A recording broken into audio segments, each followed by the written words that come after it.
The November wind howled across the Texas plains like a wounded animal, carrying with it the scent of mesquite and impending rain. Jacob Miller pressed his scarred face against the truck window, watching the storm clouds gather over his 1,200-acre ranch. At 36, he'd spent the last 5 years in self-imposed isolation, the burned tissue covering half his face serving as a permanent reminder of the oil rig explosion that had ended his previous life. But tonight, something was different. Tonight, he would encounter a woman whose exile ran deeper than his scars, whose strength would challenge everything he believed about beauty, power, and redemption. Before we jump back in, tell us where you're tuning in from, and if this story touches you, make sure you're subscribed, because tomorrow, I've saved something extra special for you. The headlights of Jacob's pickup truck cut through the darkness as he navigated the dirt road leading back from the cattle auction in Amarillo. He'd sold 3 bulls for barely enough to cover next month's mortgage, but at least the ranch would survive another 30 days. The isolation didn't bother him anymore, not since the accident that had left him disfigured and taken his brother David in the same devastating blast. Through the rain-streaked windshield, Jacob spotted something that made him slam on the brakes. A figure sat motionless on a large boulder beside the road, seemingly oblivious to the approaching storm. As he drew closer, he could make out more details. A woman, massive in stature, wearing traditional Native American dress that was torn and muddied. Even from a distance, he could see she was in distress. Jacob hesitated. 5 years of avoiding human contact had trained him to mind his own business, to keep driving, to maintain the walls he built around his life. But something about the woman's stillness, the way she sat facing the endless plains as if waiting for them to swallow her whole, stirred a recognition deep in his chest. He knew that posture. It was the same way he'd sat on his ranch porch countless nights, hoping the darkness would finally claim him. Against his better judgment, he pulled over and rolled down the passenger window. "Ma'am, storm's coming in fast. You need help?" The woman turned slowly, and Jacob's breath caught. She was young, perhaps late 20s, with the strong features and copper skin that marked her Comanche heritage. But it was her size that struck him most forcefully. She had to be close to 400 pounds, her presence commanding despite her obvious distress. Tears had carved channels through the dirt on her face, and her dark eyes held a depth of pain that rivaled his own. "Go away," she said, her voice hoarse. "I have brought enough shame. I do not need your pity." "Not offering pity," Jacob replied, pulling his hat lower to shadow the scarred side of his face. "Just a ride to somewhere dry. Storm's gonna be a bad one." She studied him for a long moment, her gaze lingering on what she could see of his scars without flinching. "You are the burned rancher, Jacob Miller. People in town speak of you. Nothing good, I'm sure. They say you hide from the world. That? You are bitter and broken." She attempted to stand, wincing as her feet touched the ground. "Perhaps that makes you the perfect person to find me here." Jacob noticed her bare feet were bleeding, her traditional dress, what looked like ceremonial garb, torn in multiple places. Whatever had brought her to this desolate spot, she'd traveled a hard road to get here. "What's your name?" he asked. "I was Sarah Crowfeather, daughter of Chief Thomas Crowfeather of the Broken Arrow Comanche." Her voice cracked on the word was. "Now I am nothing. Cast out. Exiled. A woman too large to be a proper daughter, too weak to resist the hunger that shamas our bloodline." Jacob recognized the self-loathing in her voice. It was the same tone he used when looking at his own reflection. "The ranch is 10 miles up the road. You can wait out the storm there, figure out your next move when the weather clears." "Why would you help me?"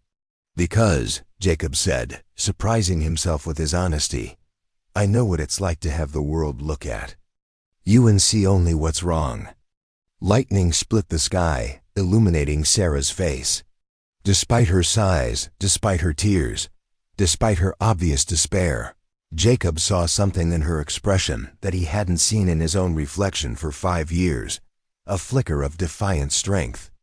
Buried but not extinguished. "I cannot pay you," Sarah said. "Didn't ask for payment. Just get in before we both drown out here."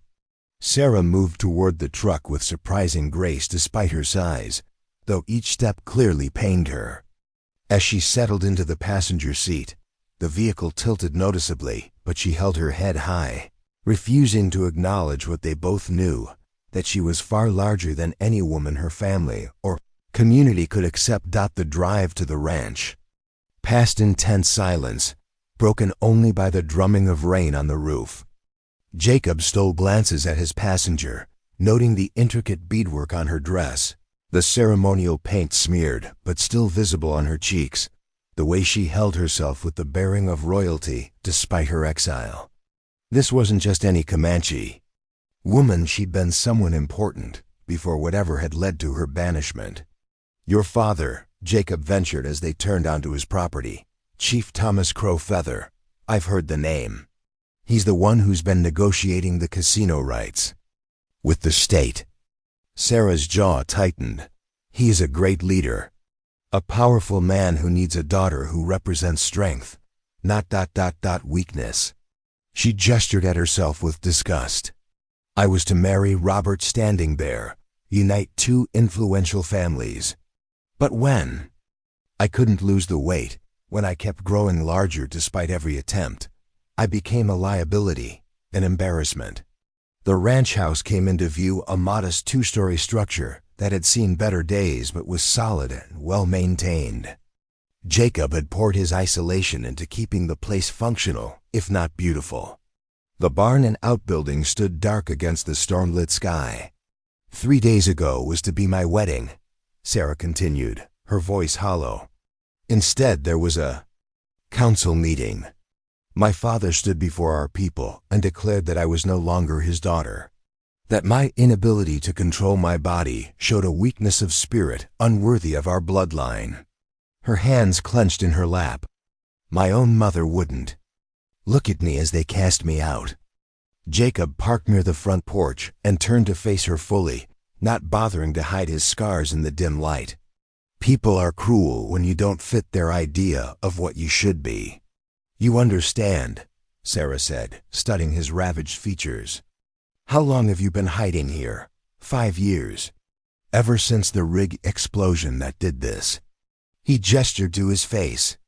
"Killed my brother, ended my engagement, destroyed any chance of a normal life. Been easier to just exist out here where no one has to see me." They sat in the truck as the storm intensified, 2 damaged souls recognizing something in each other that went beyond physical appearance. Jacob saw in Sarah not an obese woman who'd shamed her family, but someone who'd been crushed by expectations she could never meet. Sarah saw in Jacob not a disfigured recluse, but a man who'd learned to survive devastating loss. "I have nowhere to go," Sarah admitted. "No money, no family who will claim me, no skills beyond the ceremonial duties I can no longer perform. I thought if I walked far enough into the plains, maybe the spirits would take pity and what? End your suffering?" Jacob finished. "Yeah, I've had that thought. More nights than I can count. But you're sitting in my truck instead of out in that storm, so maybe you're not ready to give up just yet." Sarah looked at him with surprise. "You speak as if there's another option." "There's always another option.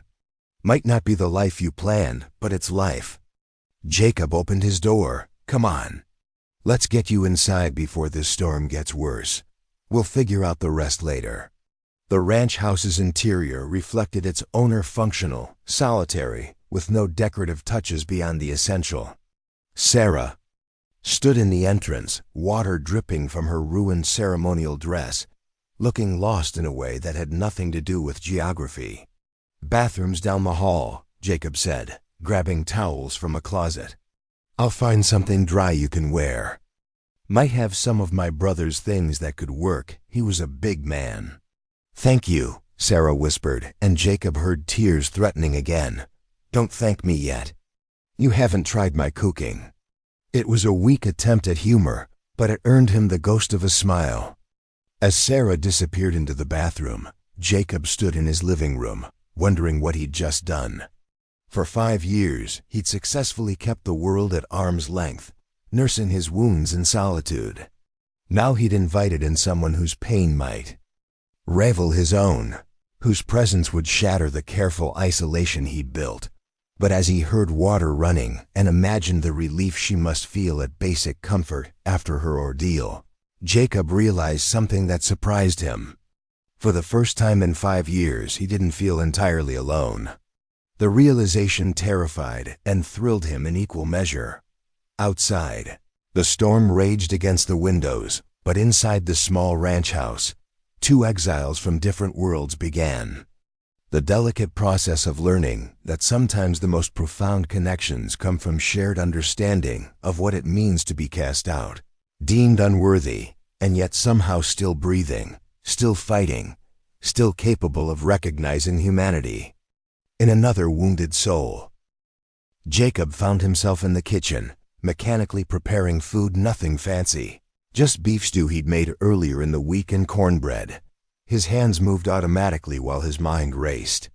What was he doing? This woman was the daughter of a powerful chief, exiled or not. Her presence here could bring complications he'd spent years avoiding.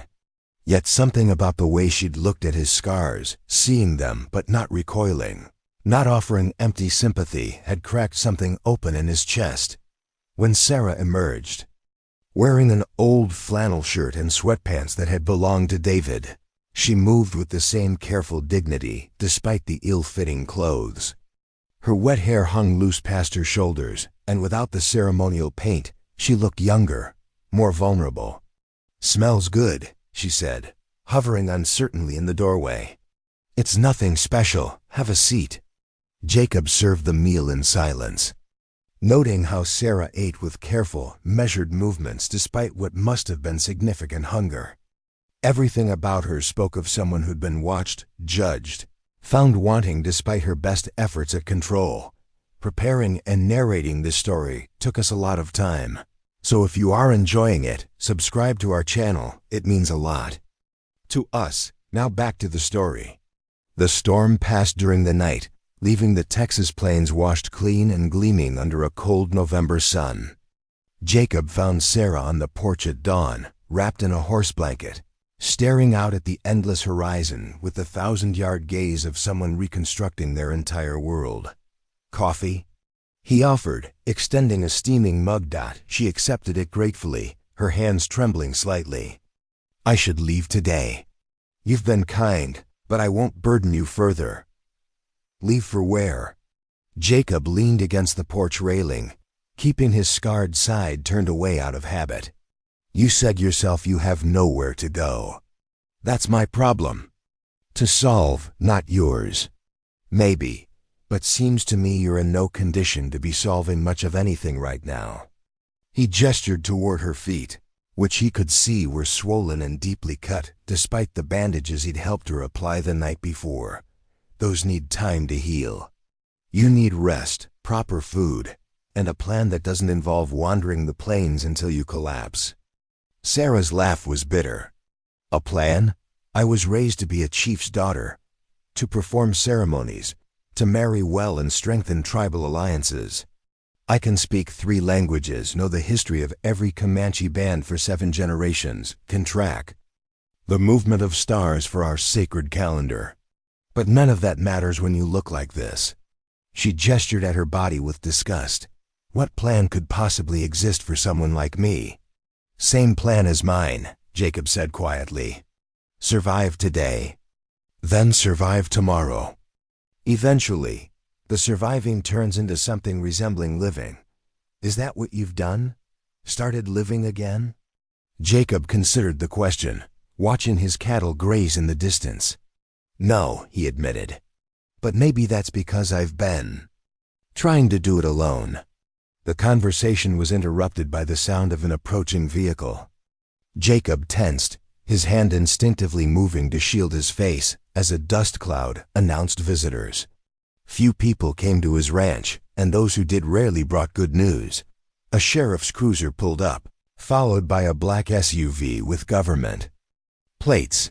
Jacob recognized Sheriff Martinez, but the three men who emerged from the SUV were strangers, clean-cut, official-looking types who screamed federal authority. "Morning, Jacob," Sheriff Martinez called out, his tone carefully neutral. "These gentlemen are from the Bureau of Indian Affairs. They're looking for someone." The lead agent, a thin man with sharp features and cold eyes, stepped forward. "Mr. Miller, I'm Agent Daniel Harrison. We're investigating the disappearance of Sarah Crowfeather, daughter of Chief Thomas Crowfeather. She was reported missing from the reservation 3 days ago." Jacob felt Sarah tense beside him, but kept his expression neutral. "Why would you think I'd know anything about that?" "She was seen in Amarillo yesterday," Agent Harrison continued, his gaze sweeping the porch and landing on the 2 coffee mugs.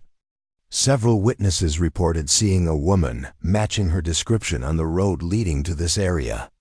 You're the only populated property for miles." "I haven't seen anyone," Jacob lied smoothly. "Been keeping to myself as usual." Harrison's eyes narrowed. "Mr. Miller, harboring a missing person is a serious matter, especially when that person is connected to ongoing federal negotiations regarding tribal gaming rights worth hundreds of millions of dollars." "Gaming rights?" Jacob kept his voice steady. "What does a missing woman have to do with casino negotiations?" Sheriff Martinez shifted uncomfortably. "Jacob, just answer their questions. The chief is worried about his daughter. Says she's not well. Might be a danger to herself. Or," Harrison added with a smile that didn't reach his eyes, "she might be a danger to the delicate negotiations between the Broken Arrow Comanche and our department. Sarah Crowfeather has been vocal in her opposition to the casino project. Some might say her disappearance is surprisingly convenient for all parties involved." The implication hung in the air like a threat. Jacob understood now. This wasn't just about a missing woman. This was about money, power, and the removal of an obstacle to profitable arrangements. "Like I said, I haven't seen anyone." Jacob crossed his arms, his scarred face set in stubborn lines. "Now, unless you have a warrant, I'd appreciate you getting off my property." Harrison reached into his jacket, and for a moment Jacob tensed, but the agent merely produced a business card. "If she contacts you, Mr. Miller, I strongly encourage you to call immediately, for her safety, of course. The planes can be dangerous for someone in her condition." After they left, Jacob found Sarah huddled in his bedroom closet, tears streaming down her face. "They're right," she whispered. "I am a danger to their plans. I've been fighting the casino project for 2 years, trying to preserve our sacred lands. My father said my opposition was just another sign of my weakness, my inability to see the greater good for our people. So they exiled you to shut you up? Officially, I was cast out for bringing shame through my appearance. But yes, I believe. My father was pressured to remove me." Sarah emerged from the closet, drawing herself up to her full height. "Agent Harrison works closely with the casino developers. I've seen him at tribal council meetings, always whispering in ears, always pushing for progress." Jacob felt a familiar anger building, the same rage that had sustained him through months of painful recovery and years of isolation. "They used your weight as an excuse to silence you. A 400-pound woman makes an easy target," Sarah said bitterly.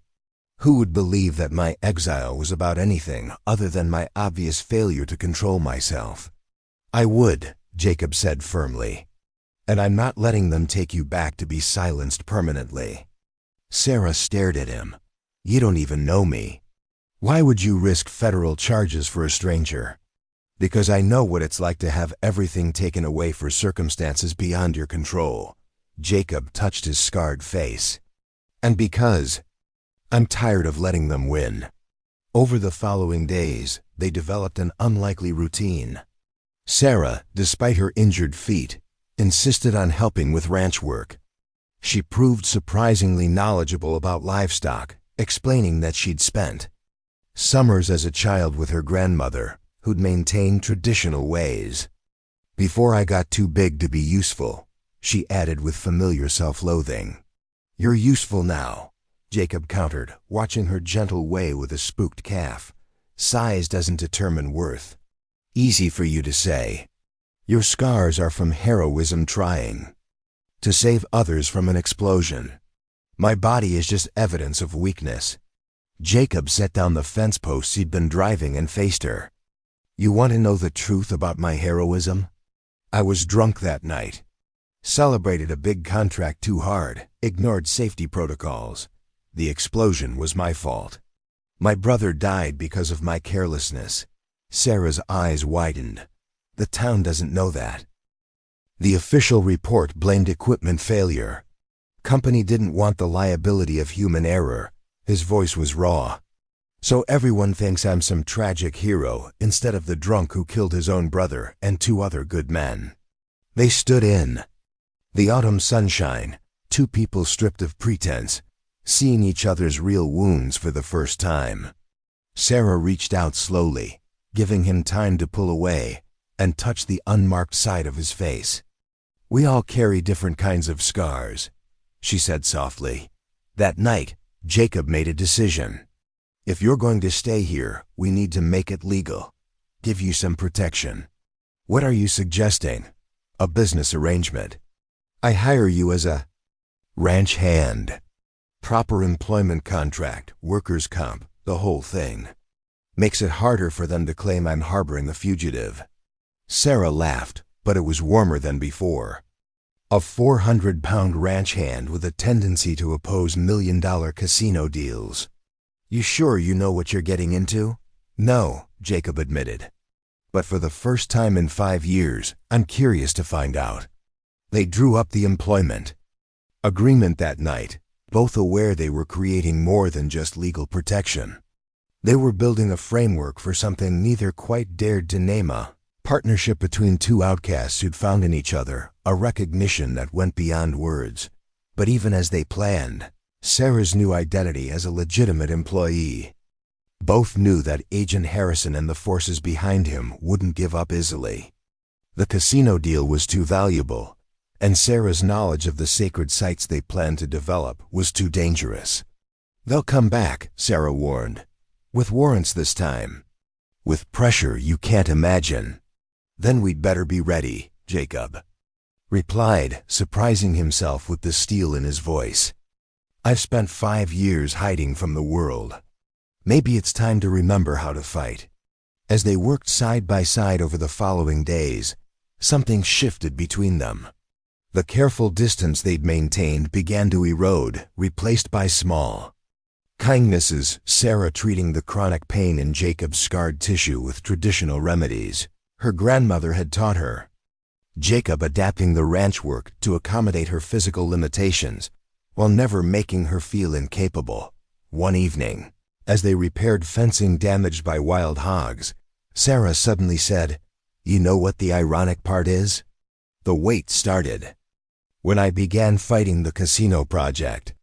Stress eating, they called it. The more I fought to protect our sacred lands, the larger I grew, until I became too large to be taken seriously as a leader. Maybe that's exactly why they needed you gone," Jacob suggested. "Not because of your size, but because you were effective despite it."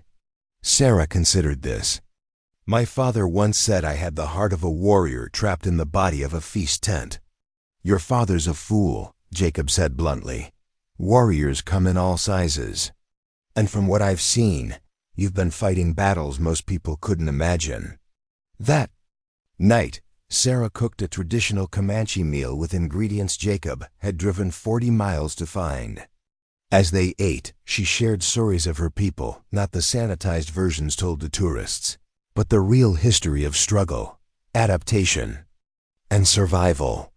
"We were the lords of the southern plains," she said, her eyes bright with pride. "The finest horsemen who ever lived. We held off the Spanish, the Mexicans, the Texans, and the Americans for over a century. It took starvation, not military defeat, to finally bring us to the reservation. And now they're trying to starve you out in a different way, Jacob observed. Take away your identity, your purpose, your voice.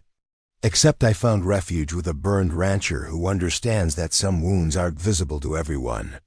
Sarah smiled, and for the first time since he'd found her, it reached her eyes. My grandmother would say the spirits have a sense of humor. 3 weeks into Sarah's employment at the ranch, the first real test arrived in the form of Thomas Crow. Feather himself. The chief came alone, driving a modest pickup truck rather than the official vehicles Jacob had expected. He was a man in his 60s, still powerful despite his age, with Sarah's same strong features hardened by years of political maneuvering. Jacob met him at the gate, rifle prominently displayed though not directly threatening. Chief Crow Feather, Mr. Miller. The chief's eyes took in Jacob's scars without reaction. I've come to speak with my daughter. Don't have any daughters here. Just a ranch hand named Sarah Smith. Thomas's jaw tightened. Don't play games with me, boy. I know she's here. Half the county knows she's here. The only reason Harrison hasn't come with warrants is because I asked him to give me time. Time for what? To correct a mistake. The chief's voice carried a weight of authority that had nothing to do with volume. I need to speak with her, privately. Jacob stood his ground. She doesn't want to see you. That's for her to say, not you. Thomas studied him carefully. You think you're protecting her, but you don't understand what's at stake. This isn't just about one woman's hurt feelings. From behind Jacob, Sarah's voice rang out strong and clear. Let him in, Jacob. She stood on the porch, wearing work clothes that actually fit items they'd ordered online to replace David's ill-fitting garments. Her hair was braided in the traditional style, and she held herself with a dignity that made her size irrelevant. She was, in that moment, every inch a chief's daughter. The reunion took place in Jacob's living room, with Jacob stationed outside, but within earshot. He tried not to eavesdrop, but Sarah had asked him to stay close, and the thin walls made privacy impossible. You look well, Thomas began awkwardly. I look exactly the same as when you cast me out, Sarah replied coldly. Still 400 pounds, still an embarrassment to your bloodline. Sarah, you have to understand. I understand perfectly. The casino consortium needed the last vocal opponent removed. Agent Harrison made it clear that my presence was jeopardizing a deal worth $300 million to the tribe. That money could transform our people's lives. Education, healthcare, infrastructure, built on the graves of our ancestors. Sarah's voice rose. The proposed site covers 3 sacred burial grounds, 2 Vision Quest sites, and the place where Chief White Eagle signed his first treaty. You taught me the significance of those places yourself. Times change, we have to adapt or disappear entirely. And you chose to make me disappear instead. There was a long silence before Thomas spoke again, his voice older, more tired. I didn't come here to debate the casino. I came to offer you a way back. Back to what? Being your silent, shameful daughter? Back to being my daughter, period. The tribal council has agreed to reverse your exile on one condition. Jacob heard Sarah's bitter laugh. Let me guess, I stop opposing the casino project. You sign a statement supporting it.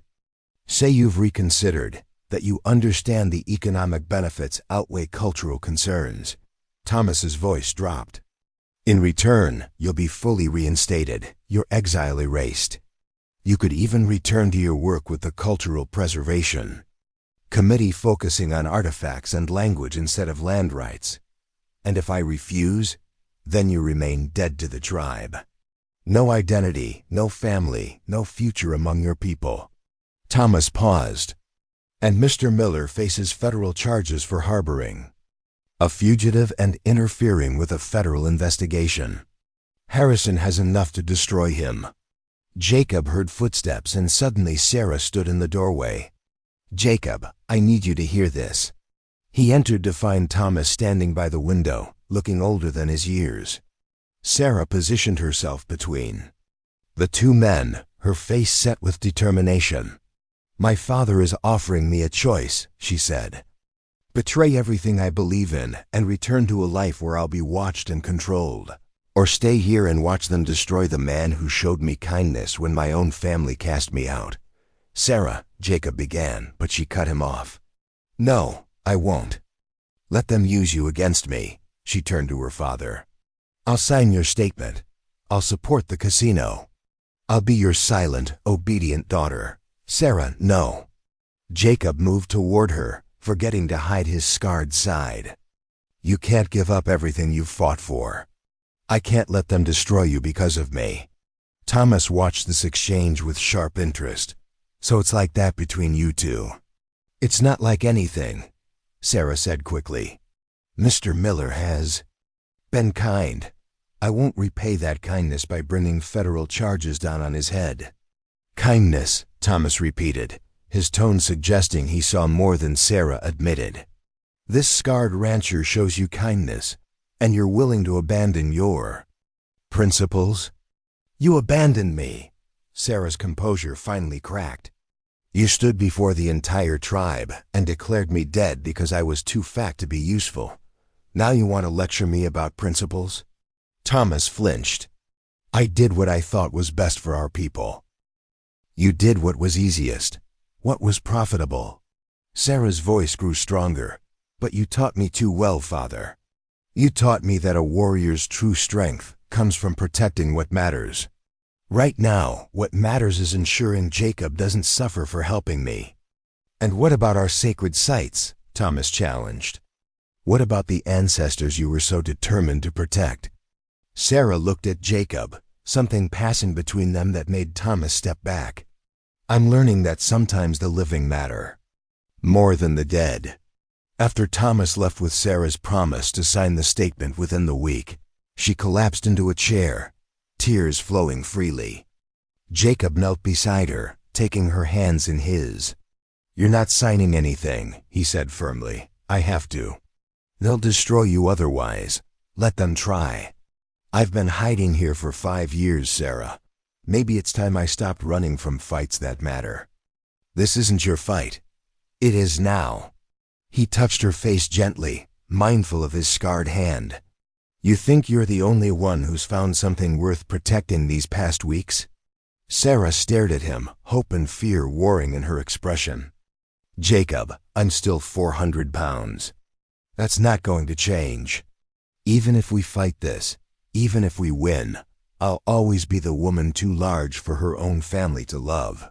"Your family are idiots," Jacob said simply, "and their blindness is my gain." The next morning brought a new development. Marcus Wilson, editor of the regional newspaper, arrived with a photographer and a story proposal. Wilson was a small, energetic man with the instincts of a bloodhound for corruption. "I've been investigating the casino deal for months," he explained, spreading documents across Jacob's kitchen table. Shell companies, bribed officials, environmental reports that mysteriously disappeared.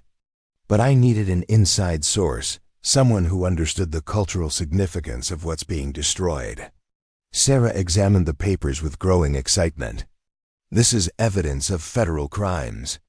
Harrison isn't just pushing the deal, he's taking kickbacks, which is why I need your story," Wilson said. "The daughter of Chief Crow Feather, exiled for opposing corruption, finding refuge with a local rancher. It's the kind of human interest angle that makes people pay attention to the larger issues and paints targets on our backs," Jacob warned. "You're already targets. This makes you public figures. Harder to disappear or threaten when the whole state is watching." Sarah and Jacob exchanged glances. Going public meant exposing themselves to scrutiny. Neither wanted Jacob's scars and self-imposed isolation, Sarah's size and exile, their growing connection that defied easy categorization. "If we do this," Sarah said slowly, "we tell the whole truth. Not just about the casino and the corruption, but about why I was really exiled. About how they use people's physical differences as weapons to silence them." Wilson nodded eagerly. That's exactly the story I want to tell. David versus Goliath, except David is a 400-pound Comanche woman and a scarred rancher taking on federal corruption and tribal politics. Over the next days, they prepared for war. Sarah provided Wilson with insider knowledge of the casino negotiations, including recorded conversations she'd secretly made before her exile. Jacob used his old oil industry contacts to trace the shell companies funding the project. Together, they built a case that went far beyond one woman's exile to expose a web of corruption, threatening not just Comanche sacred sites, but the integrity of federal tribal relations. But it was the personal story that Wilson crafted with care, two outcasts finding strength in each other, refusing to be silenced by those who saw their physical differences as weaknesses to exploit. The photographer captured them working side by side on the ranch, Sarah's grace despite her size, Jacob's competence despite his scars, the obvious partnership that had developed between them. "You realize," Jacob said the night before the story was set to run, "everything changes tomorrow. No more hiding for either of us." Sarah stood beside him on the porch, watching the stars that her people had used for navigation for countless generations. "My grandmother used to say that the spirits test us not to break us, but to show us strengths we didn't know we had. And what strength have you found?" She looked at him, no longer trying to hide behind humor or deflection. "The strength to be seen, really seen, scars, size, and all." "And what do you see when you look at me?" Jacob asked, his voice rough with emotion. "I see a man who gave up hiding to fight for someone else." "That's not weakness, Jacob. That's the definition of a warrior." As they stood together under the vast Texas sky, both knew that tomorrow would bring challenges they couldn't fully imagine. Harrison wouldn't go down without a fight.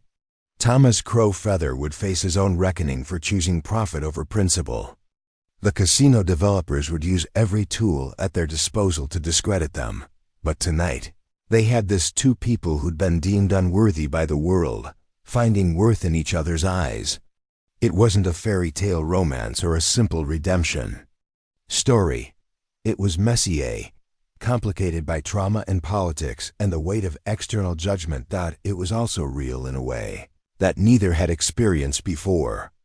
Sarah's exile had brought her to Jacob's door, but what kept her there was the recognition that some connections transcend the superficial standards by which the world judges worth.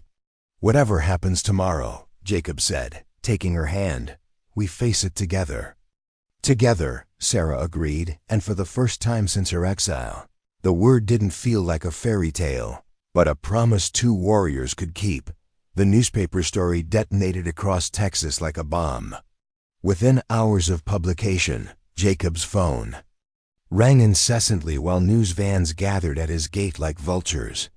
The headline read, "Sacred Land for Sale, How Corruption and Body Shaming Silenced a Chief's Daughter."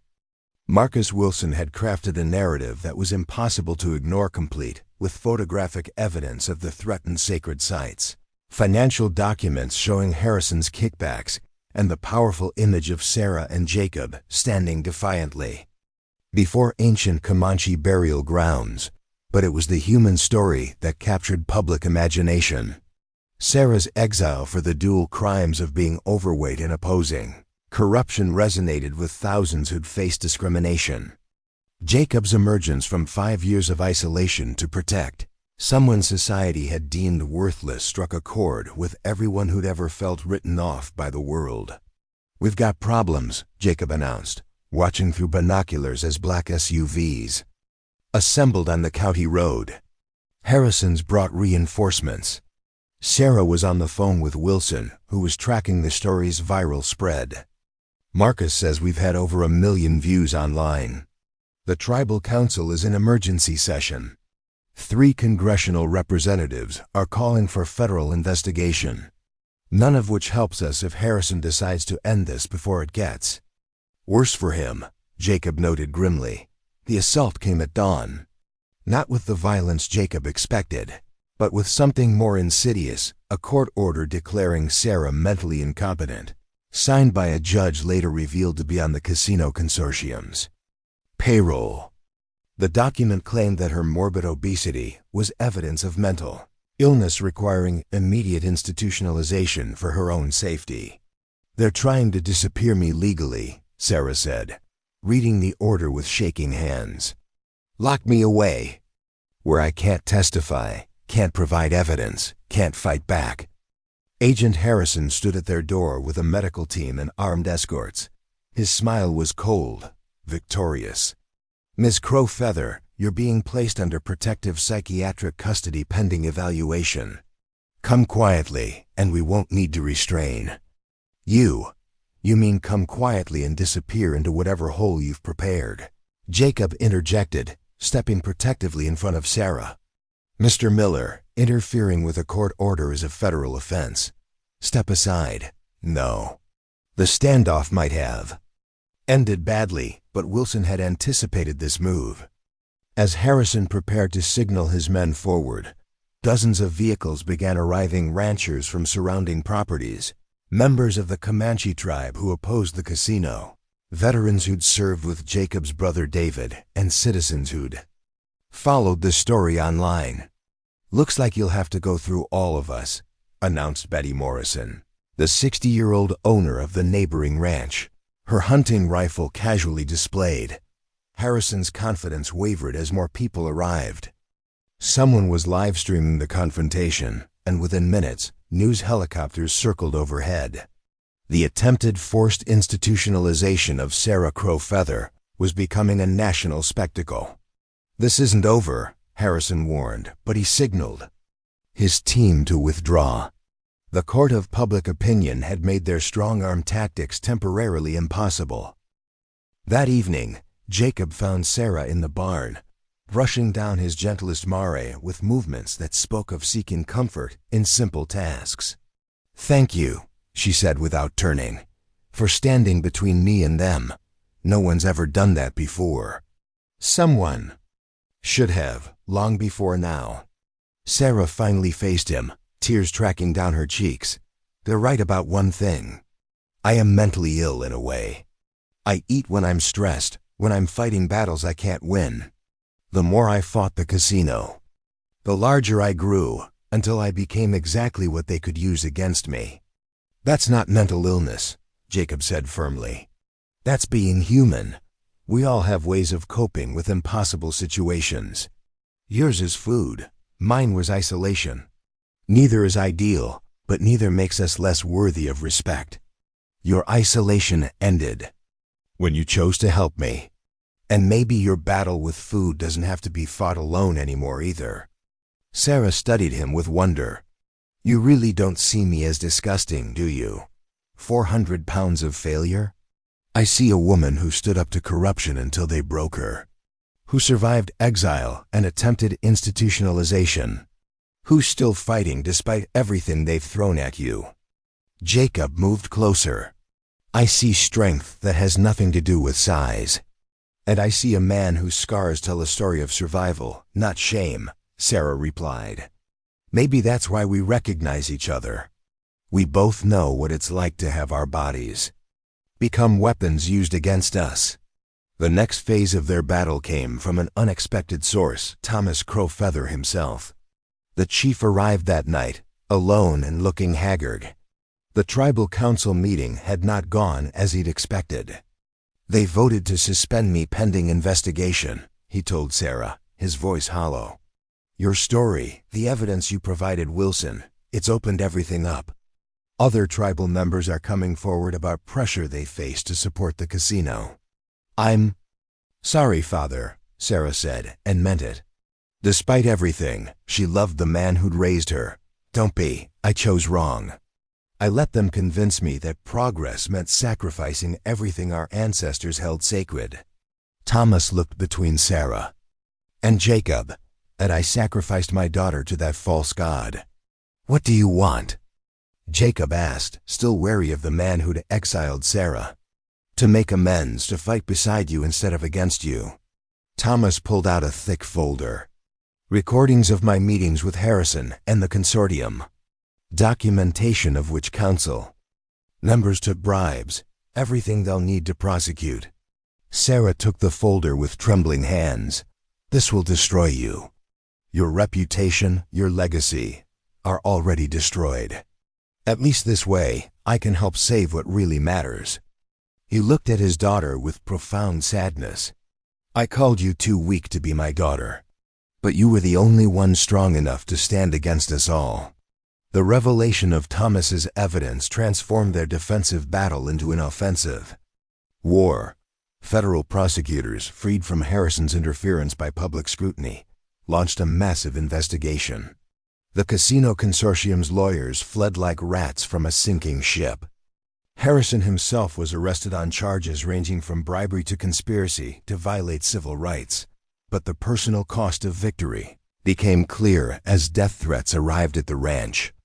Sarah's weight became the subject of national debate, with cruel memes circulating alongside supportive messages. Jacob's disfigurement was dissected by online commentators, who questioned whether Sarah was with him out of desperation, two freaks, clinging together because no one else would have them. Maybe we should have stayed hidden, Sarah said one evening, exhausted from another day of testimony via video linked to federal investigators. No, Jacob said firmly. Hiding let them win. Fighting back exposed them for what they are. But at what cost? Look what they're saying about us. About you. Jacob pulled up a different website on his laptop, one Wilson had created to document supporters' stories. Thousands of messages from people who'd faced discrimination, who'd been silenced or shamed for their appearance, who saw in Sarah and Jacob stand a reflection of their own struggles. A teenage girl in Oklahoma says your story gave her the courage to report her school's discrimination against overweight students, Jacob read. A burn victim in Florida says seeing us together made him believe love was possible after disfigurement. A whistleblower in Maine says our fight inspired her to expose corruption in her company. Sarah read message after message, tears flowing. Freely, we did this. We actually made a difference. You made a difference. I just provided backup. No. Sarah closed the laptop and took his hands. We made a difference. Together. I couldn't have survived this alone. The moment stretched between them, heavy with unspoken possibilities. They'd been so focused on survival, on fighting external battles, that they'd avoided acknowledging what had grown between them. But now, with Harrison arrested and the immediate danger past, the careful walls they'd maintained began to crumble. Sarah, Jacob began, then stopped, struggling with words that his scarred mouth had never expected to speak again. These past weeks, you've made me remember what it's like to care about something beyond my own pain. You gave me shelter when the world cast me out, Sarah replied. But more than that, you gave me the gift of being seen as more than my body. Do you understand how rare that is? Is that all I gave you? Jacob asked, vulnerability clear in his voice. Sarah touched his scarred cheek with infinite gentleness. No, you gave me hope that maybe, just maybe, someone could love all 400 pounds of me. Not despite my size, but as part of the complete person I am. Someone could, Jacob agreed. Someone does. The confession hung in the air between them, transforming their partnership into something deeper. But before either could speak again, headlights swept across the windows. Thomas Crow Feather had returned, but this time with other tribal elders. We've voted, Thomas announced without preamble. The casino project is dead. The sacred sites will be preserved. And he paused, emotion thick in his voice. The tribal council has voted to reinstate Sarah Crow Feather with full honors, recognizing her as a defender of our people's heritage. Sarah stared at her father in shock. But I haven't signed anything. I haven't agreed to be silent. We don't want your silence, said Elena Burkloud, the eldest member of the council. We want your voice. The tribe needs people brave enough to speak truth, regardless of the personal cost. And, Thomas added quietly, I need my daughter back. Not a silent, obedient daughter, but the warrior who stood against us all to protect What mattered? The offer of redemption, of returning to her people with honor rather than shame, should have been everything Sarah wanted. But she looked at Jacob, seeing the fear in his eyes, fear that she would leave, that he would return to isolation, that what they'd built together was just a temporary shelter in a storm. "I'm honored by the council's decision," Sarah said carefully. "But my life has taken a new path. I've found a home here, found work that matters, found—" She looked directly at Jacob, "found someone who sees me truly." Thomas studied Jacob with the calculating gaze of a chief evaluating a potential ally or threat. "And what are your intentions toward my daughter, Mr. Miller?" Jacob straightened, meeting the chief's gaze without flinching. "To stand beside her in whatever battles come next. To give her a home for as long as she wants it. To love her exactly as she is, without requiring her to become smaller or quieter or anything other than herself." "Love," Thomas repeated. "You speak of love with a woman you've known for weeks." "I speak of recognizing something I thought I'd never find," Jacob replied. "Someone who sees past surface damage to what lies beneath. Your daughter gave me that gift. I intend to spend whatever time she'll give me trying to be worthy of it." Sarah moved to stand beside Jacob, taking his hand in a public declaration. That made several council members shift uncomfortably. "I'll maintain my connection to the tribe, participate in council meetings, help preserve our heritage, but my home is here now, with the man who stood between me and those who would cage." The morning after the tribal council's visit, Sarah woke to find Jacob already working in the pre-dawn darkness, repairing a section of fence that had been cut during the night. Vandalism had become common since their story went national anonymous. Attacks from those who supported the casino or simply hated seeing an obese native woman and scarred white man stand together. "They left a message this time," Jacob said, gesturing to words spray-painted on his barn. "Freak Show Ranch." Sarah expected to feel the familiar shame, but instead found herself laughing. "Well, at least they're creative. Last week it was just, 'Go home, fat squaw.'" Jacob turned to her in surprise. "You're taking this well. I spent my whole life letting their words wound me, letting their judgment determine my worth." She picked up a paint can to start covering the graffiti. "But you know what? They're going to hate us regardless. Might as well give them something worth hating, two people who refuse to disappear, just because we don't fit their narrow definition of acceptable." As they worked together in the cool morning air, a familiar truck approached. Betty Morrison, the neighboring rancher who'd stood with them against Harrison, brought coffee and news. "Federal marshals arrested 6 more consortium members last night," Betty reported. "The whole thing's unraveling faster than a cheap sweater. But that's not why I'm here. What's wrong?" Jacob asked, noting her serious expression. "Nothing's wrong. Something's right for a change."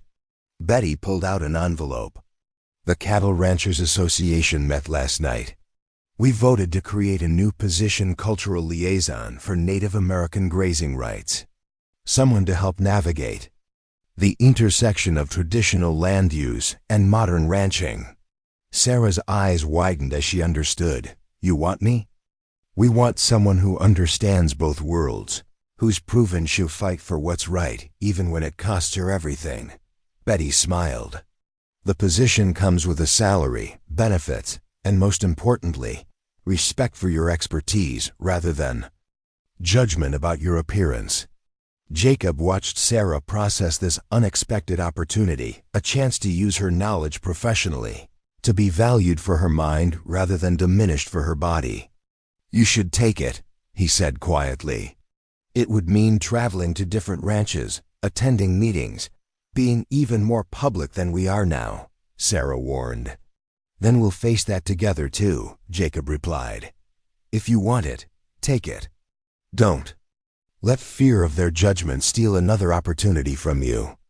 That afternoon brought another unexpected visitor, Dr. Patricia Kingsley, a psychiatrist who'd been following their story.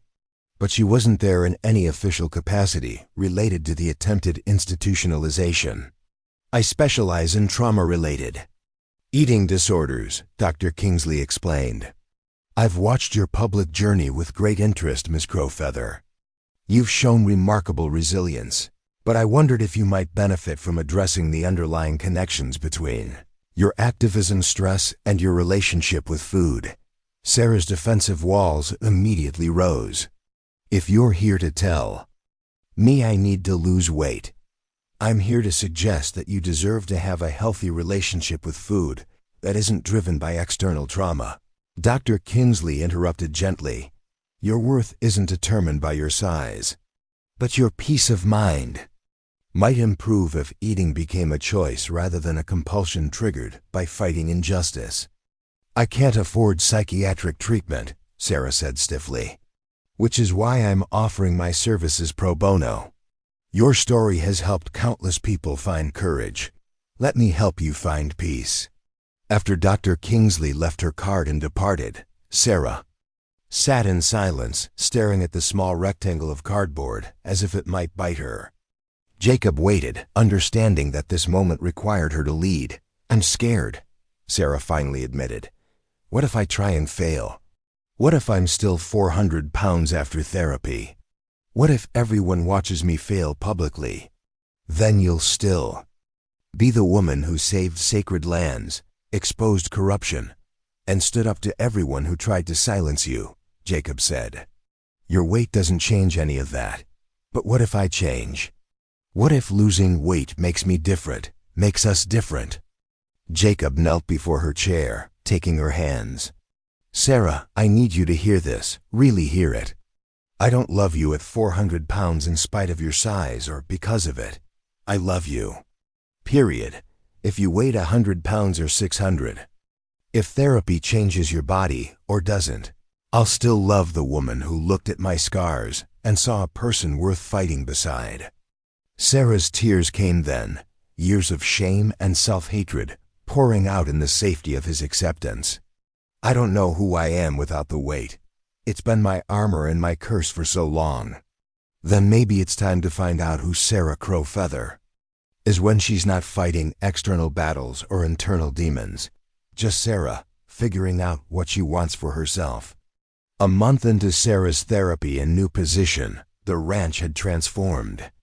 The vandalism had largely stopped after several perpetrators were arrested and charged with hate crimes.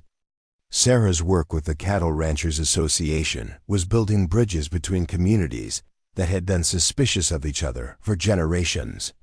Jacob's ranch was thriving with Sarah's innovative ideas about sustainable grazing that honored both modern efficiency and traditional land management. But the biggest change was in their relationship. Without the constant external pressure of threats and legal battles, they were learning each other in quieter ways. Sarah discovered Jacob's love of astronomy, spending evenings as he pointed out constellations and told her about nights in the oil fields when the stars were his only companions. Jacob learned about Sarah's gift for languages, listening as she taught him Comanche words for the land they shared. Kima, she said one evening, gesturing to their surroundings. It means home. But more than just a place, it's where your spirit rests. Is this your Kima now? Jacob asked. My Kima is wherever you are, Sarah replied, then blushed at her own boldness. Their first kiss came naturally, without drama or grand gestures. Just two people who'd found safety in each other's arms, expressing a connection that had grown too large for words alone. Jacob's scarred lips were gentle against hers, and Sarah marveled that this damaged man could touch her with such reverence. I never thought I'd kiss anyone again, Jacob admitted when they pulled apart. I never thought anyone would want to kiss me, Sarah countered. Then we're both idiots, Jacob said, making her laugh. But their growing happiness was tested when Marcus Wilson returned with troubling news. His investigation had uncovered a new threat. The casino consortium was regrouping under different leadership, planning to challenge the federal injunctions protecting the sacred sites. They're arguing that the original investigation was tainted. By emotional manipulation from you two, Wilson explained, claiming that Sarah's obesity and Jacob's disfigurement were used to gain sympathy rather than address legal facts. So we're back to being weapons they can use against ourselves, Sarah said bitterly. No, Jacob corrected. We're back to being fighters who won't let them win. The new legal battle required them to be even more public, testifying in federal court about their experiences. Sarah's therapy sessions with Dr. Kingsley had helped her understand her eating patterns, though her weight remained largely unchanged. But her relationship with her body was evolving from shame and hatred to a grudging acceptance that this was the form that had carried her through battles most people couldn't imagine. The night before their crucial court testimony, Thomas Crow Feather visited one last time. The former chief had been working to repair the damage his choices had caused, becoming an advocate for traditional land preservation. I need to tell you something before tomorrow, he said to Sarah. Your mother wanted to come to you when I exiled you. I stopped her, told her that enabling your weakness would only hurt you more. Sarah absorbed this new blow, but Jacob's hand on her shoulder kept her grounded. And now? Now she's outside, hoping you'll speak with her. The reunion with Mary Crow Feather was painful and healing in equal measure. Sarah's mother was a small woman whose daughter had clearly inherited her size from other genetic lines, but her eyes held the same strength Sarah displayed. I failed you, Mary said simply. I let my husband's voice drown out my mother's instincts. Can you forgive a woman who chose obedience over her own child? I can try, Sarah said, and meant it. But forgiveness doesn't erase the wounds. No, but maybe it can prevent new ones. Mary looked between Sarah and Jacob. I see you've found someone who values you properly. That's more than I dared hope for. The federal court testimony became a defining moment, not just for their legal case, but for public perception of discrimination based on physical appearance. Sarah spoke eloquently about how her size had been weaponized to silence her voice on critical issues. Jacob testified about 5 years of self-imposed exile because society couldn't see past his scars to his continuing value as a human being, but it was their joint testimony that proved most powerful. They spoke about finding recognition in each other's eyes, about building partnership from shared understanding of exclusion, about refusing to let physical differences determine their worth or limit their impact on the world. They want you to see us as a freak show, Sarah told the packed courtroom. A 400-pound woman and a burn victim playing at romance because no one normal would have us. But what we are is proof that human connection transcends the superficial standards used to divide and diminish us. We're not asking for pity, Jacob added. We're demanding justice. The consortium tried to use our appearances to discredit our evidence of corruption.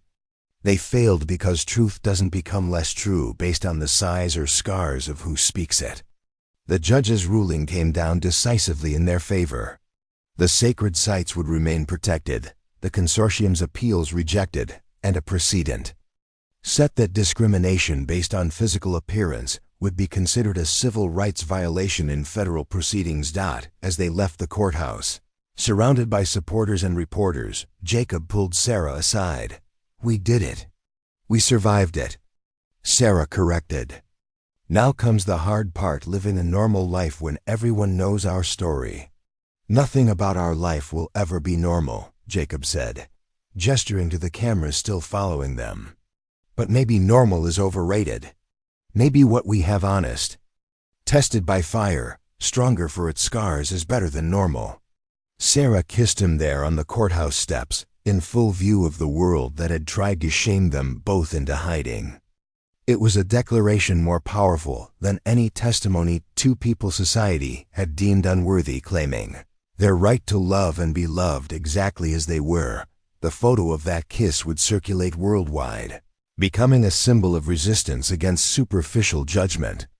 But for Sarah and Jacob, it was simply a moment of joy amid struggle, a promise that whatever battles came next, They would face them as they had everything else together, unashamed, and absolutely refusing to disappear. Spring arrived on the fawn ranch with wildflowers carpeting the hills in defiant color. 6 months had passed since the courthouse victory, and life had settled into rhythms that felt both extraordinary and wonderfully ordinary.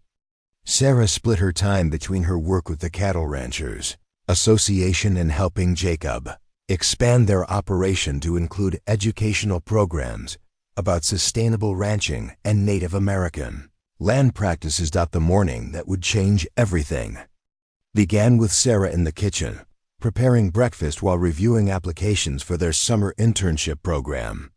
They'd received over 200 submissions from young people inspired by their story, eager to learn about ranching, activism, and building bridges between communities. "This one's interesting," Sarah called to Jacob, who was fixing the eternally temperamental coffee maker. "Maria Gonzalez, pre-law student, wants to study how traditional land rights can be protected within modern legal frameworks." "Sounds like someone following in your footsteps," Jacob replied, finally coaxing coffee from the machine. "God help her," Sarah laughed, then suddenly gripped the counter as dizziness washed over her. Jacob was beside her instantly. "What's wrong?" "Nothing, just stood up too fast." But her pallor suggested otherwise. "You've been tired lately. And you barely touched dinner last night." Concern colored Jacob's voice. "When's the last time you saw a doctor?" Sarah's laugh was forced. "Doctors and I have a complicated relationship. They see 400 pounds and assume every problem stems from that. Dr. Kingsley could recommend someone. A doctor who'll see you as a whole person." It took 2 weeks of Jacob's gentle persistence before Sarah agreed to see Dr. Amanda Rodriguez, a physician recommended by her therapist who specialized in treating patients of all sizes without judgment. The appointment that should have been routine became anything but when Dr. Rodriguez returned with test results and a carefully neutral expression. "Sarah, when was your last menstrual period?" Sarah had to think. "Maybe 3 months ago?" "They've always been irregular." "My previous doctor said it was because of my weight." "Your previous doctor was wrong about many things, I suspect." Dr. Rodriguez's voice was kind but firm. "Sarah, you're pregnant." "Approximately 14 weeks." The world tilted. Sarah heard. Jacob's sharp intake of breath felt his hand tighten around hers, but couldn't process the words. "That's impossible. I was told doctors always said my weight made pregnancy unlikely." "Unlikely isn't impossible. And while your size does present some additional considerations, many women your size have healthy pregnancies and deliveries." Dr. Rodriguez addressed both of them. "The question now is how you want to proceed." The drive home passed in stunned silence. Sarah's mind raced through implications, fears, impossibilities. A baby at 400 pounds. With a body that had been the subject of public ridicule and private shame. How could she protect a child when she'd barely learned to protect herself? Jacob finally spoke as they pulled into the ranch. "Sarah, whatever you're thinking, whatever you decide, we face it together." "How can you be so calm?" Sarah's voice cracked. "I'm 14 weeks pregnant, Jacob. 14 weeks of not knowing, of potentially harming." "Stop." Jacob turned to face her fully. "You haven't harmed anyone. You've been living, working, taking care of yourself better than ever before. If there's a baby, that baby has had a strong mother fighting battles and building bridges." "A 400-pound mother," Sarah said bitterly. "Can you imagine the field day the media will have? The comments about bringing a child into our freak show?" That evening, they sat on the porch where so many crucial conversations had taken place. The ranch spread before them, transformed from a failing cattle operation into a thriving educational center. They'd built something remarkable together, but a child would change everything. "I need to tell you something," Jacob said quietly. "About the explosion, about children." Sarah waited, recognizing the tone that meant he was sharing something deeply painful. The doctor said the scarring might have affected my fertility. Between that and my isolation, I'd accepted that children weren't in my future. He took her hand. But now with you, the possibility of a family. Sarah, I want this baby, but only if you do too. What if I can't be a good mother? What if my size, your size, didn't stop you from saving sacred lands? It didn't stop you from building bridges between communities that had been at odds for generations. It didn't stop you from teaching me how to live again instead of just existing. Jacob's scarred face was fierce with conviction. Why would it stop you from loving and raising a child? Sarah's therapy sessions with Dr. Kingsley took on new urgency as she grappled with impending motherhood. Her relationship with food had stabilized. She no longer ate from stress or shame, but her weight remained essentially unchanged. The work now was about accepting that her body, this body that had been labeled wrong by so many, was capable of creating life. I'm terrified, she admitted during one session. Not just of the physical challenges, but of passing on my struggles to a child. What if they inherit my tendency toward weight gain? What if they face the same ridicule I did? What if they inherit your strength? Dr. Kingsley countered. Your intelligence, your courage, your ability to stand up for what's right, even when the world tries to silence you. The news of Sarah's pregnancy inevitably leaked to the media, sparking exactly the reaction she'd feared. Social media exploded with cruel memes and feigned concern about the health implications. But alongside the negativity came an outpouring of support from women who'd faced similar judgment, who'd been told their bodies were too wrong to deserve. Motherhood. Betty Morrison organized the ranching community's response with typical efficiency. Anyone who has something nasty to say about Sarah and Jacob's baby can find somewhere else to sell their cattle, she announced at the association meeting. We protect our own. Thomas and Mary Crow Feather arrived within days of learning about their coming grandchild. The visit could have been awkward, but impending grandparenthood had a way of clarifying priorities. I failed you as a father, Thomas said simply. I won't fail as a grandfather. The child will know their heritage, Mary added. Both sides, the strength of the Comanche and the resilience of ranching people, and they'll know they are loved exactly as they are. Sarah's pregnancy became a public journey, whether she wanted it or not. Marcus Wilson proposed a series of articles following her experience, not for sensationalism, but to challenge assumptions about pregnancy and body size. After much deliberation, Sarah agreed, with conditions. We tell the whole truth, she insisted. The good and the difficult. No sugarcoating, but no tragedy porn either. Just the reality of a woman my size carrying a child. The articles chronicled her prenatal appointments with Dr. Rodriguez, who treated her with the same care as any expectant mother, while acknowledging the additional monitoring required. They documented the modifications needed for standard pregnancy activities, finding maternity clothes for a 400-pound woman, adapting prenatal yoga for her body, the engineering required for ultrasound equipment to work effectively. But they also captured the joy. Jacob building a crib with the same careful attention he'd once reserved for ranch repairs. Sarah singing Comanche lullabies to her growing belly. The two of them standing in what would be the nursery, planning a future they'd never dared imagine. At 28 weeks, a complication arose. Sarah's blood pressure spiked, requiring hospitalization for monitoring. The public nature of their story meant news vans outside the hospital, speculation running wild about the dangers of pregnancy at her size. I can't lose you, Jacob said. During one of the scary nights, machines beeping around them. Either of you. You won't, Sarah promised, though fear gnawed at her. This baby is part you too stubborn to give up.